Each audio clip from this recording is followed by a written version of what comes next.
बहुत सदियों पहले अरब के विशाल रेगिस्तान में एक सल्तनत थी जिसका नाम ज़ाहरान था।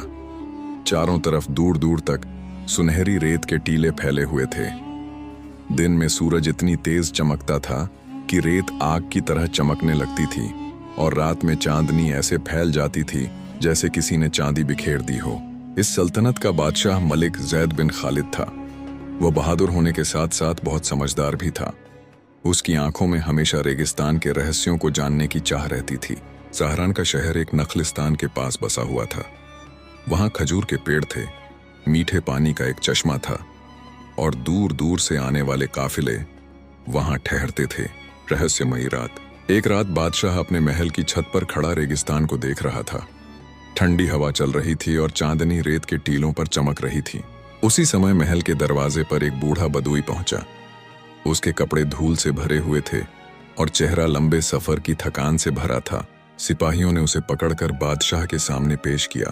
बूढ़े ने धीरे से कहा, है ज़ाहरान के बादशाह, मैं रेगिस्तान का एक बड़ा राज जानता हूँ। बादशाह ने हैरानी से पूछा, कैसा राज है? बूढ़ा बोला, रेगिस्तान के बीच एक घाटी है जहां रेत के नीचे एक प्राचीन शहर दफन है। दरबार में अचानक सन्नाटा छा गया। बूढ़े ने कहा, 1000 साल पहले एक भयानक तूफान आया था और पूरी बस्ती रेत के नीचे दब गई थी। उसके खजाने आज भी वहीं छिपे हैं। सफर का फैसला। बादशाह ज़ैद बिन खालिद बहादुर आदमी था। उसने तुरंत फैसला किया कि वह खुद इस रहस्य को देखने जाएगा। अगली सुबह एक बड़ा काफिला तैयार हुआ। 50 सैनिक, 10 ऊंट, पानी के मशक और खाने का सामान साथ लिया गया। काफिला धीरे धीरे रेगिस्तान की ओर चल पड़ा। दिन के समय सूरज इतना तेज होता था कि रेत से गर्मी की लहरें उठती थीं। दूर दूर तक पानी जैसा दिखाई देता था, लेकिन वह सिर्फ मृग तृष्णा होती थी। रात को रेगिस्तान ठंडा हो जाता। आसमान में लाखों तारे चमकते और सैनिक आग जलाकर आराम करते। रेत का तूफान। तीसरे दिन अचानक आसमान का रंग बदलने लगा। हवा तेज हो गई। बूढ़े बदुई ने घबराकर कहा, रेत का तूफान आ रहा है। कुछ ही पलों में तेज आंधी चलने लगी। रेत हवा में उड़ने लगी और आसमान धुंधला हो गया। सैनिकों ने अपने चेहरे कपड़ों से ढक लिए और ऊंट जमीन पर बैठ गए। बादशाह ने जोर से कहा, सब नीचे बैठ जाओ। तूफान कई घंटों तक चलता रहा। जब तूफान खत्म हुआ तो रेगिस्तान का नक्शा ही बदल चुका था।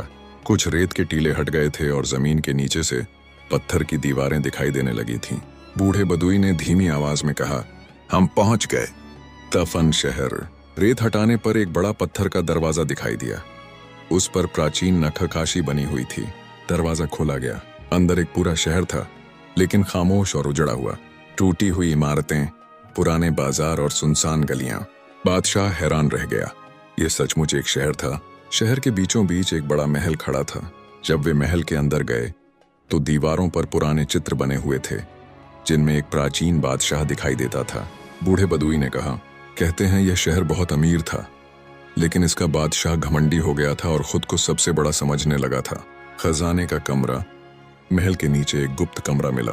जब उसका दरवाजा खोला गया तो अंदर सोने के बर्तन, हीरे जवाहरात और प्राचीन हथियार भरे हुए थे।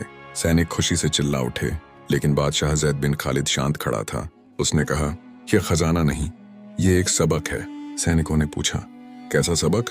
बादशाह बोला, घमंड सबसे बड़ी सल्तनत को भी मिटा देता है। वापसी। बादशाह ने आदेश दिया कि खजाने को हाथ न लगाया जाए। उन्होंने शहर को वैसे ही छोड़ दिया और अपने काफिले के साथ ज़ाहरान लौट आए। उस दिन के बाद बादशाह और भी न्यायप्रिय बन गया। वह अक्सर दरबार में कहा करता था, मैंने रेगिस्तान में एक शहर देखा है जो घमंड की वजह से रेत बन गया, और इसी वजह से उसका नाम सिर्फ ताकत के लिए नहीं बल्कि समझदारी और विनम्रता के लिए भी याद किया जाने लगा।